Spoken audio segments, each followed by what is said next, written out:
Good morrow, scholars. Welcome again to Eclipse. Terribly sorry about not uploading anything yesterday and not giving you guys any sort of, forewarning of any kind. But... oh well. I mean, not oh well, but...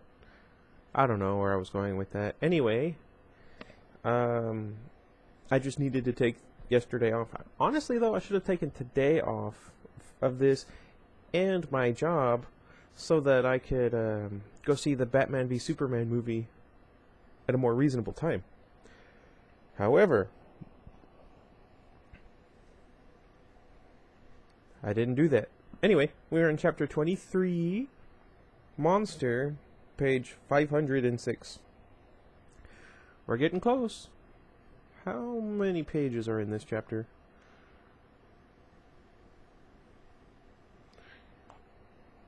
Gosh darn it.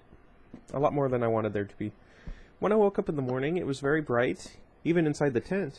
The sunlight hurt my eyes. I was sweating. Sorry, my eye hurts now. As Jacob had predicted, Jacob was snoring lightly in my ear, his arms still wrapped around me. I pulled my head away from his feverishly warm chest and felt the sting of the cold morning on my clammy cheek. Jacob sighed in his sleep. His arms tightened unconsciously. I squirmed, unable to loosen his hold, struggling to lift my head enough to see. Edward met my gaze evenly. His expression was calm, but the pain in his eyes was unconcealed. "Can you hear the thoughts of people who are sleeping?" "Is it any warmer out there?" I whispered. "Yes, I don't think the space heater will be necessary today." Now, does he mean like they need to go get one, or is he referring to Jacob as a space heater? I tried to get to the zipper, but I couldn't free my arms. I strained, fighting against Jacob's inert strength. Jacob muttered, still fast asleep, his arms constricting again. "Some help?" I asked quietly. Edward smiled. "Do you want me to take his arms all the way off?" "No, thank you. Just get me free. I'm going to get heat stroke." Edward unzipped the sleeping bag in a swift, abrupt movement. Jacob fell out, his bare back hitting the icy floor of the tent. I can feel it. Not again.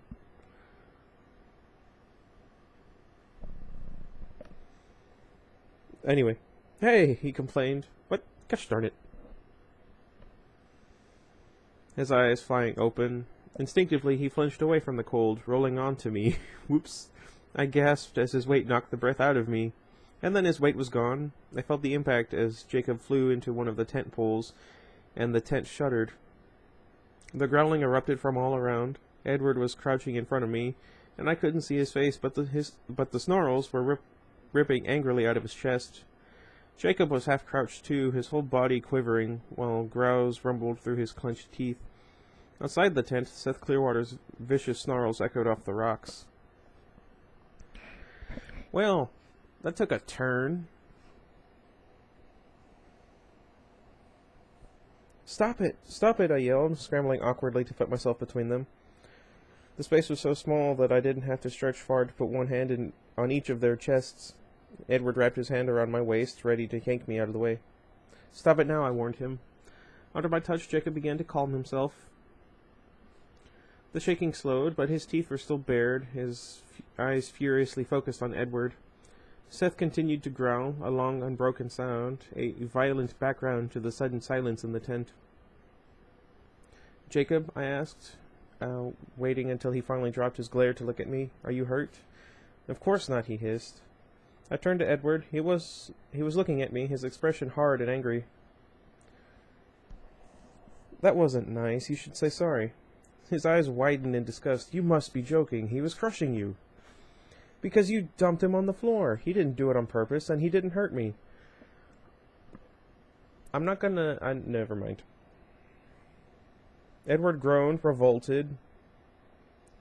Slowly, he looked up to glare at Jacob with hostile eyes. Or do you say hostile? "My apologies, dog."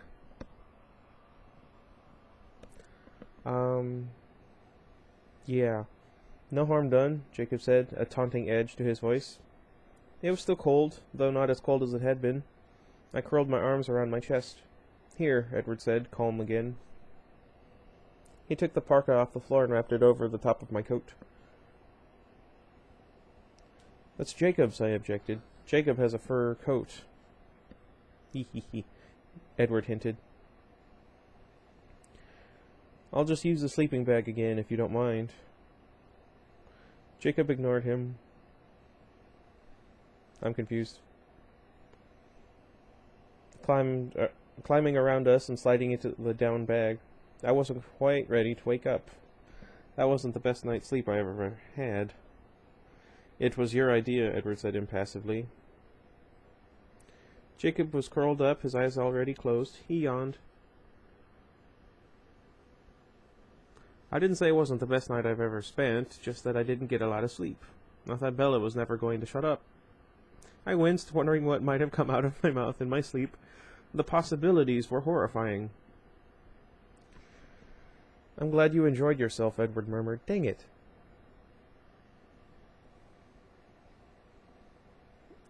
Jacob's dark eyes fluttered open. Didn't you have a nice night then? He asked, smug. It wasn't the worst night of my life. Did it make the top 10? Jacob asked, with perverse enjoyment. Possibly.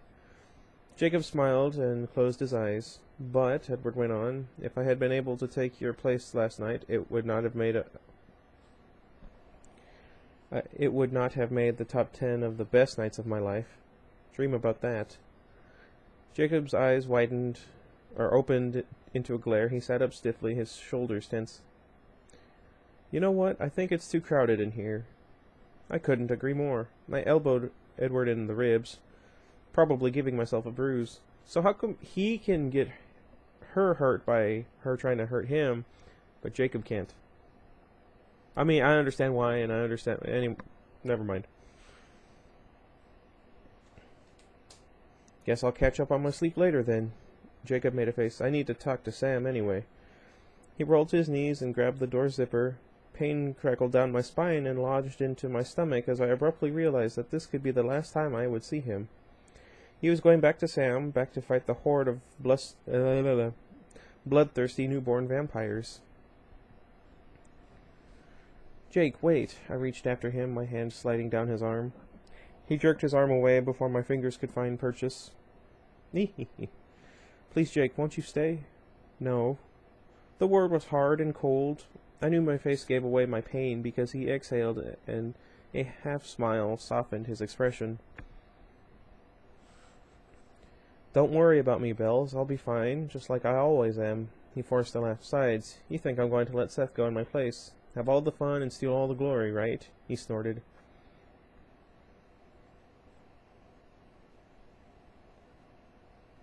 Be careful. He shoved out of the tent before I could finish. Give it a rest, Bella, I heard him mutter as he re-zipped the door. I listened for the sound of his retreating footsteps, but it was perfectly still. No more wind. I could hear morning birdsong far away on the mountain, and nothing else. Jacob moved in silence now. Dang it, Hare!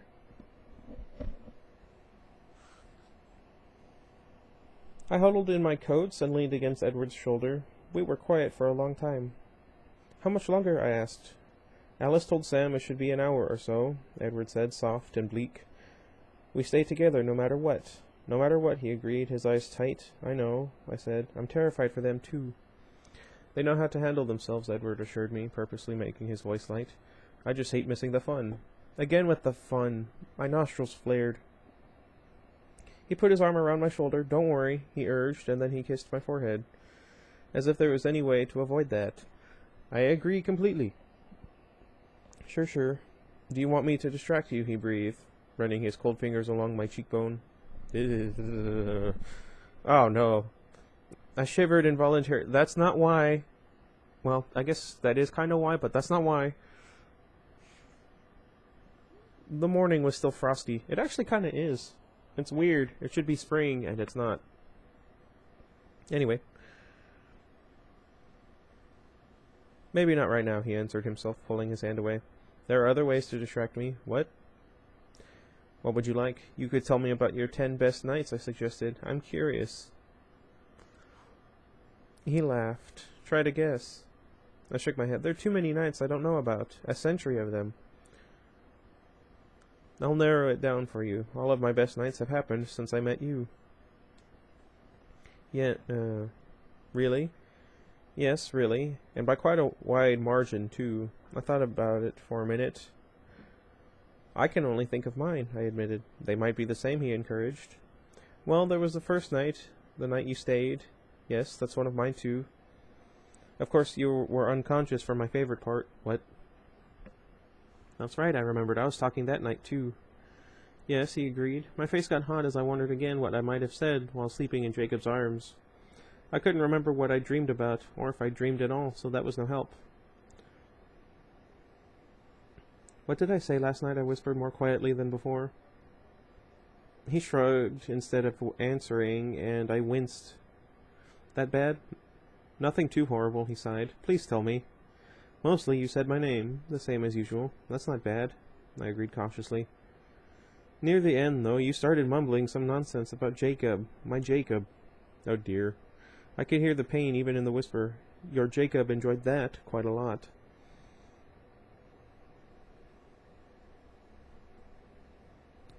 Let's see, where was I? I stretched my neck up, straining to reach my lips to the edge of his jaw. What? I couldn't see into his eyes. He was staring up at the ceiling of the tent. Sorry, I murmured. That's just the way I differentiate. Differentiate? Between Dr. Jekyll and Mr. Hyde, between the Jacob I like and the one who annoys the heck out of me. I explained. That makes sense. He sounded slightly mollified. That's not a word I know. Tell me another favorite night. Flying home from Italy. He frowned. Is that not one of yours, I wondered? No, it is one of mine, actually, but I'm surprised it's on your list. Weren't you under the ludicrous impression I was just acting from a guilty conscience and I was going to bolt as soon as the plane doors opened? Yes, I smiled, but still, you were there. He kissed my hair. You love me more than I deserve. I laughed at the impossibility of that idea. Next would be the night after Italy, I continued. Yes, that's on the list. You were so funny. Funny? I objected. I had no idea your dreams are so vivid. It took me forever to convince you that you were awake. I'm still not sure, I muttered. You've always seemed more like a dream than reality. Tell me one of yours now. Did I guess your first place? No. That would be 2 nights ago when you finally agreed to marry me. I made a face. That doesn't make your list? I thought about the way he'd kissed me, the concession I'd gained, and changed my mind. Yes, it does, but with reservations. I don't understand why it's so important to you. You already had me forever. Let's see. 100 years from now, when you've gained enough perspective to really appreciate the answer, I will explain it to you. I'll remind you to explain in 100 years. Are you warm enough? He asked, suddenly. I'm fine, I reassured him. Why? Before he could answer, the silence outside the tent was ripped apart by the ear-splitting howl of pain.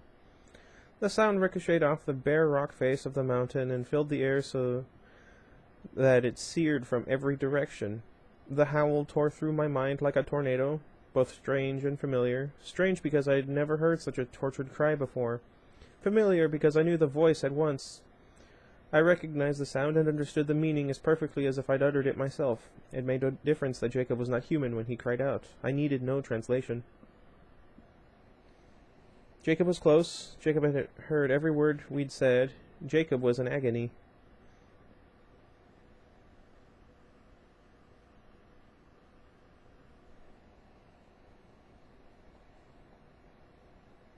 That's depressing. This happened to me, kind of, now that I think about it. I won't go into detail or anything. Anyway. The howl choked off into a peculiar gurgled sob, and then it was quiet again. I did not hear his silent escape, but I could feel it. I could feel the absence I had wrongly assumed before, the empty space he left behind. Wait, what?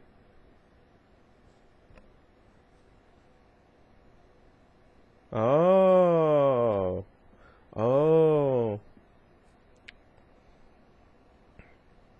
Because your space eater has reached his limit, Edward answered quietly. Truce over, he added, so low I couldn't be sure he that was what he really had said. Jacob was listening, I whispered. It wasn't a question. Yes. You knew. Yes. I stared at nothing, seeing nothing. I never promised to fight fair, he reminded me quietly, and he deserves to know.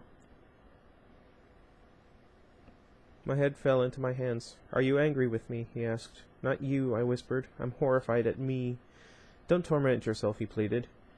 Yes, I agreed bitterly. I should save my energy to torment Jacob some more. I wouldn't want to leave any part of him unharmed. He knew what he was doing. Do you think that matters? I was blinking back tears, and this was easy to hear in my voice. Sorry. Do you think I care whether it's fair or whether he was adequately warned? I'm hurting him. Every time I turn around, I'm hurting him again.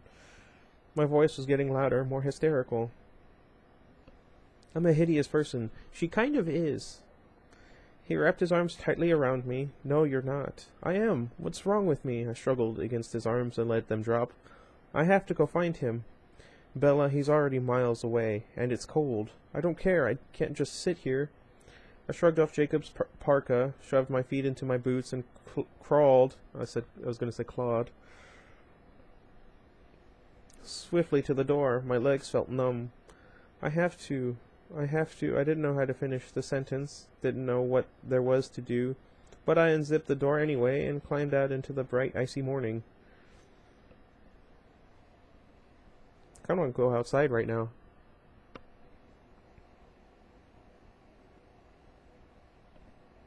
There was less snow than I would have thought after the fury of last night's storm. Ow, my chest. Probably it had blown away rather than melted in the sun that now shone low in the southeast, glancing off the snow that lingered and stabbing at my unadjusted eyes. Gotta be careful with that.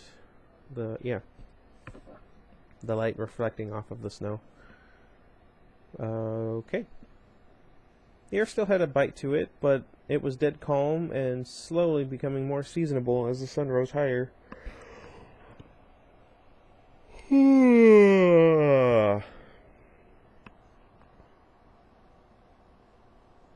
Seth Clearwater was curled up on a patch of dry pine needles in the shadow of a thick spruce,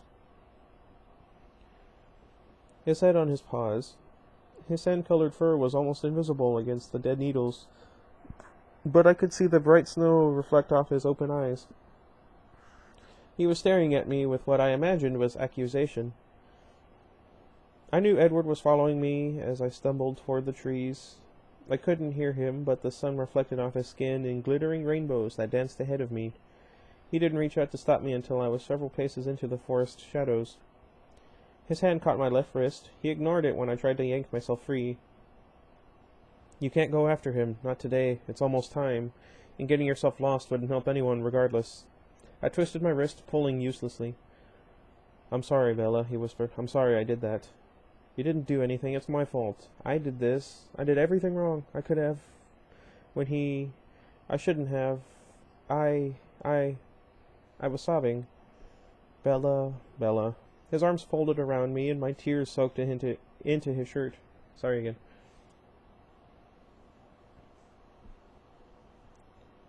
I should have told him. I should have said... What? What could have made this right? He shouldn't have found out like this. Do you want me to see if I can bring him back, so that you can talk to him? There's still a little time, Edward murmured, hushed by agony in his voice. What? Oh, hushed agony in his voice. There we go. I nodded into his chest, afraid to see his face. Stay by the tent. I'll be back soon. His arms disappeared. He left so quickly that in the second it took me to look up, he was already gone. I was alone. A new sob broke through my chest. I was hurting everyone today. Was there anything I touched that didn't get spoiled? No. I don't know why it was hitting me so hard now. It wasn't like I hadn't known this was coming all along, but Jacob had never reacted so strongly. Lost his bold overconfidence and shown the intensity of his pain. The sound of his agony still cut at me somewhere deep in my chest. Right beside it, it was the other pain. Pain for feeling pain over Jacob. Pain for hurting Edward, too. for not being able to watch Jacob go with composure, knowing that it was the right thing, the only way. I was selfish. I was hurtful. I tortured the ones I loved. I guess it's a good thing she doesn't love Charlie. I was like Kathy, like Wuthering Heights, only my options were so much better than hers, neither one evil, neither one weak, and here I sat, crying about it, not doing anything productive to make it right, just like Kathy. I've never read Wuthering Heights, so I don't know. I couldn't allow what hurt me to influence my decisions anymore. It was too little, much too late.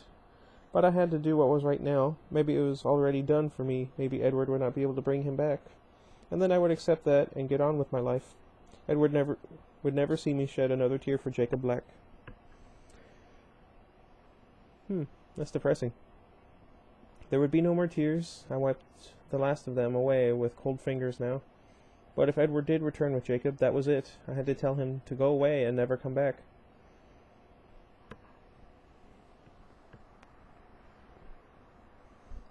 I don't know which one's worse. Let me know down in the comments. Why was that so hard? So very much more difficult than saying goodbye to my other friends, to Angela, to Mike. Why did that hurt? It wasn't right. That shouldn't be able to hurt me. I had what I wanted. I couldn't have them both because Jacob could not just be my friend. It was time to give up wishing for that. How ridiculously greedy could any one person be? I had to get over this irrational feeling that Jacob belonged in my life. He couldn't belong with me, could not be my Jacob, when I belonged to someone else. At least she's aware. Anyway.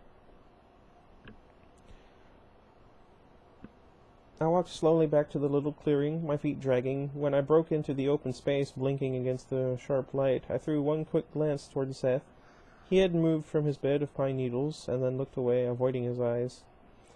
I could feel that my hair was wild, twisted into clumps like Medusa's snakes. I yanked through it with my fingers, and then gave up quickly. Who cared what I looked like, anyway? I grabbed the canteen hanging beside the tent door and shook it.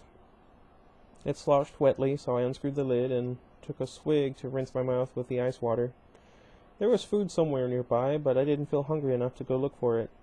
I started pacing across the bright little space, feeling Seth's eyes on me the whole time, because I wouldn't look at him. In my head, he became the boy again rather than the gigantic wolf, so much like a younger Jacob. I wanted to ask Seth to bark or give some other sign if Jacob was coming back, but I stopped myself. It didn't matter if Jacob came back. It might be easier if he didn't. I wished I had some way to call Edward. Seth whined at that moment and got to his feet. "What is it?" I asked him stupidly. He ignored me, trotting to the edge of the trees, and then pointing his nose toward the west. He began whimpering. "Is it the other Seth?" I demanded. "In the clearing?" He looked at me and yelped softly once, and then turned his nose alertly back to the west. His ears laid back, and he whined again. Uh-oh. Why was I such a fool? What was I thinking, sending Edward away? How was I supposed to know what was going on? I didn't speak wolf. Be good to learn. A cold trickle of fear began to ooze down my spine. What if the time had run out? What if Jacob and Edward got too close? What if Edward decided to join in on the fight? I don't know. The icy fear pooled in my stomach. What if Seth's distress had nothing to do with the clearing, and his yelp had been denial? What if Jacob and Edward were fighting with each other far away somewhere in the forest? They wouldn't do that, would they? With sudden, chilling certainty, I realized that they would, if the wrong words were said. I thought of the tense standoff in the tent this morning, and I wondered if I'd underestimated how close it had come to a fight. I don't know. It would be no more than I deserved if I somehow lost them both. That's also depressing. The ice locked around my heart. Before I could collapse with fear, Seth grumbled slightly deep in his chest, and then turned away from his watch and sauntered back toward his resting place. It calmed me, but irritated me. Couldn't he scratch a message in the dirt or something? The pacing was starting to make me sweat under all my layers. I threw my jacket onto the tent and then went back to wearing a path across the center of the tiny break in the trees. Seth jumped to his feet again suddenly, the hackles on the back of his neck standing up stiffly. I looked around but saw nothing. If Seth didn't cut it out, I was going to throw a pine cone at him. He growled, a low warning sound, slinking back toward the western rim, and I rethought my impatience. "It's just us, Seth," Jacob called from a distance. I tried to explain to myself why my heart kicked into fourth gear when I heard him. It was just fear of what I was going to have to do now, that was all. I could not allow myself to be relieved that he'd come back. That would be the opposite of helpful. Edward walked into view first, his face blank and smooth. When he stepped out from the shadows, the sun shimmered on his skin like it did on the snow. Seth went to greet him, looked intently into his eyes. Edward nodded slowly, and worry increased in his forehead. "Let's see. Yes, that's all we need," he muttered to himself before addressing the big wolf. "I suppose we shouldn't be surprised, but the timing is going to be very close. Please have Sam ask Alice to try and nail the schedule down better." Seth dropped his head once, and I wished I was able to growl. Sure, he could not now. I turned my head, annoyed, and realized that Jacob was there. He had his back to me, facing the way he'd come. I waited warily for him to turn around. "Bella," Edward murmured, suddenly right beside me. He stared down at me with nothing but concern showing in his eyes. There was no end to his generosity. I deserved him now less than I ever had. "Bella, let's see. Where was... Okay, I read that. There's a bit of a complication," he told me, his voice carefully unworried. "I'm going to take Seth a little ways away and try and straighten it out. I won't go far, but I won't listen either. I know you don't want an audience, no matter which way you decide to go." Only at the very end did the pain break into his voice.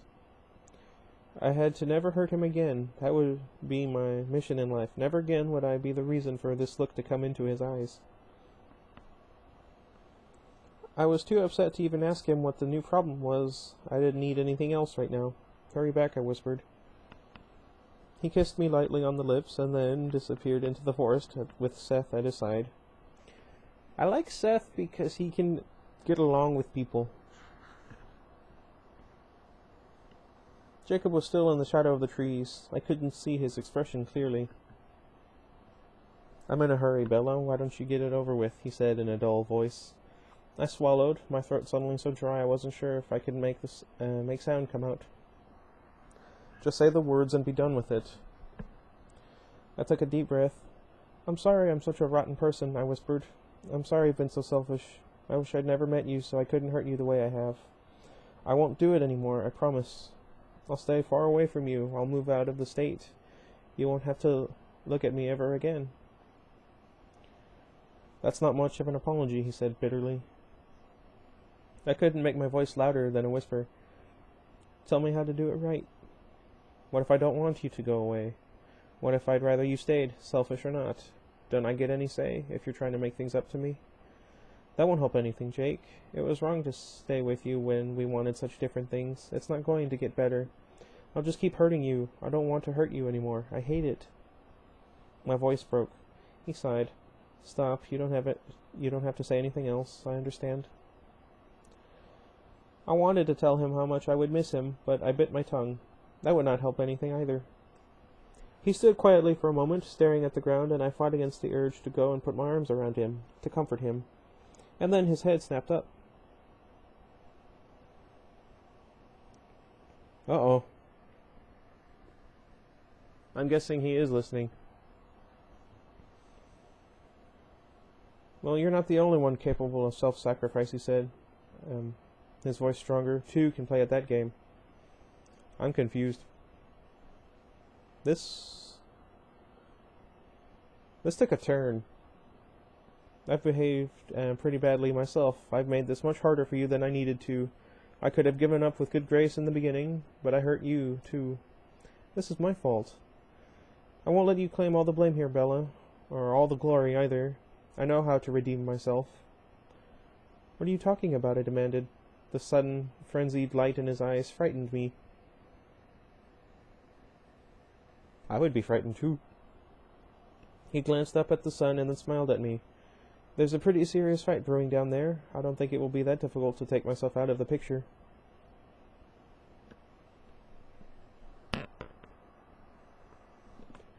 No one is worth that. Don't do it. Trust me.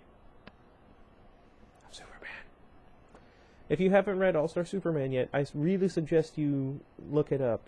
There's one page in particular that I feel encapsulates everything there is to love about Superman. If I can, I'll find it and I'll put a link in the description for the picture. I hope I remember. Anyway, where was I? His words sank into my brain, slowly, one by one, and I couldn't breathe. Despite all my intentions to cut Jacob out of my life completely, I didn't realize until that precise second exactly how deep the knife would have to go to do it. Oh no, Jake, no, no, no, I choked out in horror. No, Jake, please, no. There's too many no's, I kinda lost a couple. My knees began to tremble. What's the difference, Bella? This will only make it more convenient for everyone. You won't even have to move. No! My voice got louder. No, Jacob, I won't let you. How will you stop me? He taunted lightly, smiling to take the sting out of his tone. Jacob, I'm begging you, stay with me. I would have fallen to my knees if I could have moved at all. For 15 minutes, while I miss a good brawl, so that you can run away from me as soon as you think I'm safe again? You've got to be kidding. I'm not comfortable with this. I won't run away. I've changed my mind. We'll work something out, Jacob. There's always a compromise. Don't go. You're lying. I'm not. You know what a terrible liar I am. Look in my eyes. I'll stay if you do. His face hardened.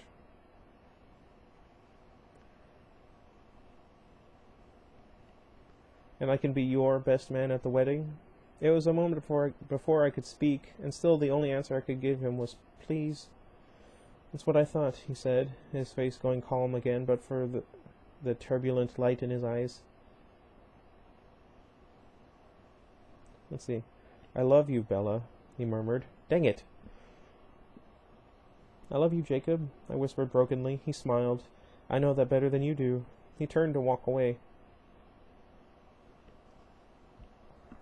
Anything, I called after him in a strangled voice. Anything you want, Jacob, just don't do this. He paused, turning slowly. I don't really think you mean that. Stay, I begged. He shook his head. No, I'm going. He paused, as if deciding something. But I could leave it to fate. What do you mean? I choked out. I don't have to do anything deliberate. I could just do my best for my pack and let what happens happen. He shrugged. If you could convince me you really did want me to come back, more than you wanted to do the selfless thing. How? I asked. You could ask me, he suggested. Come back, I whispered. How could he doubt that I meant it? He shook his head, smiling in. That's not what I'm talking about. Oh, jeez.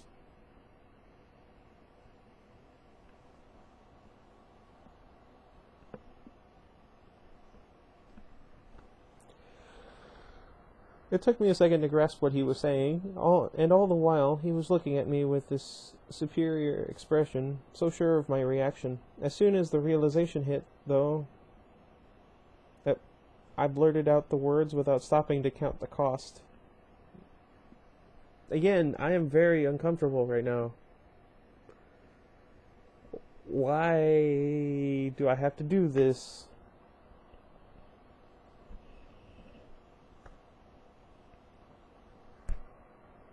I'm not... I'm an awkward human being. Will you kiss me, Jacob? His eyes widened in surprise, then narrowed in suspicion. You're bluffing. I don't want to say this sentence. Well, I guess it's 2 sentences, but still. And not because... Never mind. Kiss me, Jacob. Kiss me, and then come back. Dang it, Hare. He hesitated in the shadow, warring with himself. There we go. He half turned again to the west, his torso twisting away from me, while his feet stayed planted where they were. Still looking away, he took one uncertain step in my direction, and then another. He swung his face around to look at me, his eyes doubtful. I stared back. I had no idea what expression was on my face. Jacob rocked back on his heels and then lurched forward, closing the distance between us in 3 long strides. I knew he would take advantage of the situation. I expected it. I held very still, my eyes closed, my fingers curled into fists at my sides. As his hands caught my face and his lips found mine, with an eagerness that was not far from violence. What?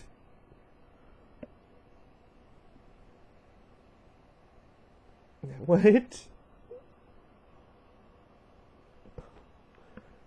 This is so much worse.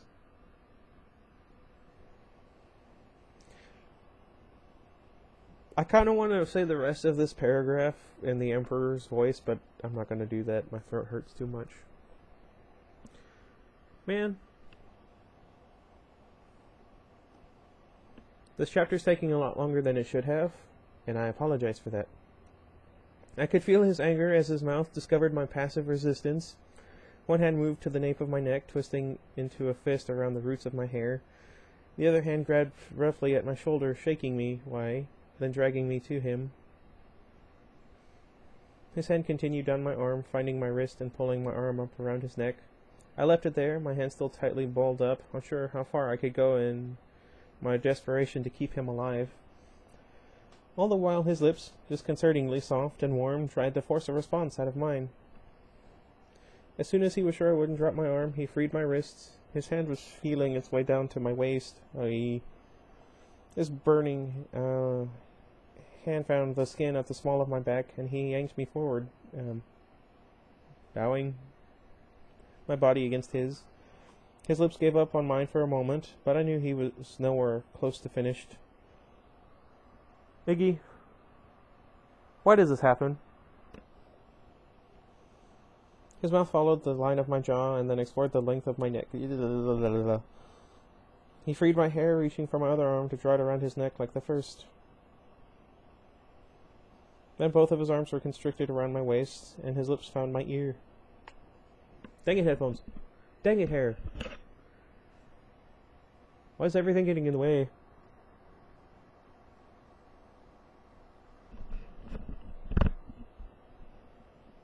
That kind of helps. You can do better than this, Bella, he whispered huskily. No. You're overthinking it. I shivered as I felt his teeth graze my earlobe. Why?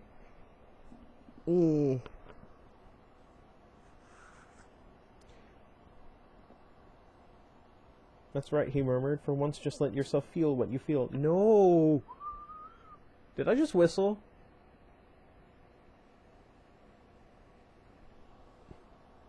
I shook my head mechanically until one of his hands wound back into my hair and stopped me. His voice turned acidic. No. No. Ow. Are you sure you want me to come back, or do you really want me to die? Anger rocked through me like the whiplash after a heavy punch. That was too much. He wasn't fighting fair. My arms were already around his neck, so I grabbed 2 fistfuls of his hair, ignoring the stabbing pain in my right hand, and fought back, struggling to pull my face away from his. And Jacob misunderstood. Oh, jeez. He was too strong to recognize that my hands trying to yank his hair out by the roots meant to cause him pain. Instead of anger, he imagined passion. He thought I was finally responding to him. Sorry. With a wild gasp, he brought his mouth back to mine, his fingers clutching frantically against the skin at my waist. No. The jolt of anger unbalanced my tenuous hold on self-control. His unexpected, ecstatic response overthrew it entirely. If there had been only triumph, I might have been able to resist him, but the utter defenselessness of his sudden joy cracked my determination, disabled it. It's an annoying move in Pokemon. My brain disconnected from my body, and I was kissing him back. Against all reason, my lips were moving with his in strange, confusing ways they'd never moved before. Ugh. Because I didn't have to be careful with Jacob, and he certainly wasn't being careful with me. Can I skip the rest of this chapter? My fingers tightened in his hair, but I was pulling him closer now. He was everywhere. What? The piercing sunlight turned my eyelids red. The color fit matched the heat. The heat was everywhere. Yeah, now that I think about it, it's twice as easy to get sunburned.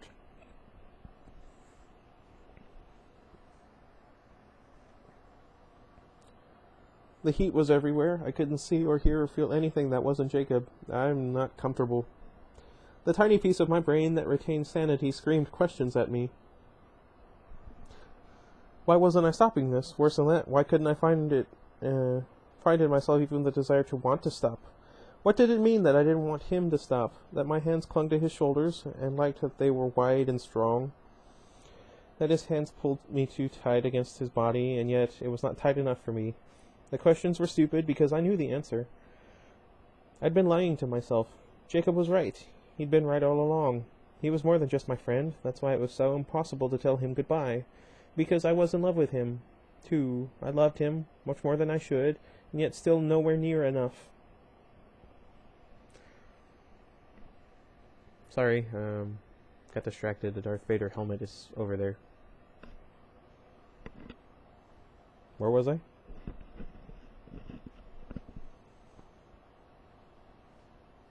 I was in love with him, but it was not enough to change anything. It was only enough to hurt us both more. To hurt him worse than I ever had.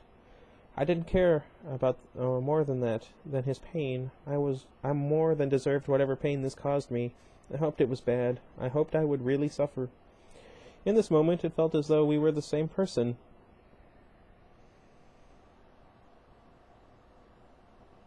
His pain had always been and would always be my pain. Now his joy was my joy. I felt joy too, and yet his happiness was somehow also pain. Almost tangible, it burned against my skin like acid, a slow torture. Just ask the Joker. For one brief, never-ending second, an entirely different path expanded behind the lids of my tear-wet eyes. As if I were looking through the filter of Jacob's thoughts, I could see exactly what I was going to give up, exactly what this new self-knowledge would not save me from losing. I could see Charlie and Renee mixed into a strange collage with Billy and Sam and LaPush. I could see years passing and meaning something as they passed, changing me. I could see the enormous red-brown wolf that I love always standing as a protector if I needed him. For the for the tiniest fragment of that second, I saw the bobbing heads of two small black-haired children running away from me into the familiar forest. When they disappeared, they took the rest of the vision with them. That's sad.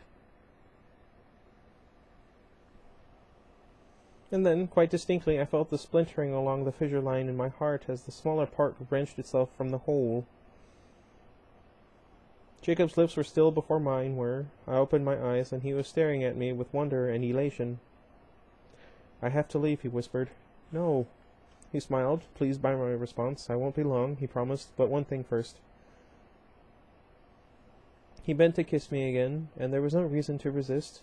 What would be the point? This time was different. His hands were soft on my face, and his warm lips were gentle, unexpectedly hesitant. It was brief and very, very sweet. His arms curled around me, and he hugged me securely while he whispered in my ear, "That should have been our first kiss. Better late than never." Against his chest, where he couldn't see, the tears welled up and spilled over. Finally done. Gosh darn it. That was uncomfortable. I hope you guys had more fun. Wait, what? Anyway, until next time. Goodbye, everybody. I feel dirty.